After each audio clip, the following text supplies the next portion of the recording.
Sanskrit language सिर्फ भारत तक सीमित नहीं थी, बल्कि इसका संबंध उस इंडो यूरोपियन लैंग्वेज फैमिली से भी है, जिसमें इंग्लिश, हिंदी, स्पेनिश और पंजाबी जैसी कई लैंग्वेज भी आती है। संस्कृत की जड़ें बहुत गहरी हैं, इतनी गहरी कि वो सिर्फ लफ्ज नहीं बल्कि सोचने और समझने का तरीका बन गई।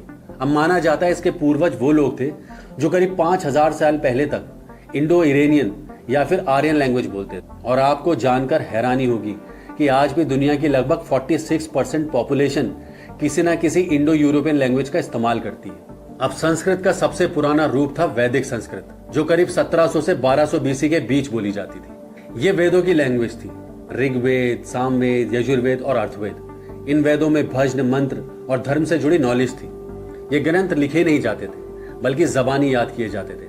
गुरु अपने स्टूडेंट को सुनाकर ये ज्ञान एक जनरेशन से दूसरी जनरेशन तक पहुंचाते थे। ऋग्वेद के मंत्र सबसे पुराने माने जाते हैं, जिन्हें कई ऋषियों और कवियों ने मिलकर बनाया था। उस समय संस्कृत को बहुत पवित्र माना जाता था, इसलिए इसका इस्तेमाल केवल यज्ञ, पूजा और धार्मिक कामों में ही होता था, ना कि डेली लाइफ में। लेकिन संस्कृत सिर्फ मंदिरों या पूजा पाठ की लैंग्वेज नहीं थी। करीब 500 बीसी के आसपास एक महान विद्वान आए, पनिनी।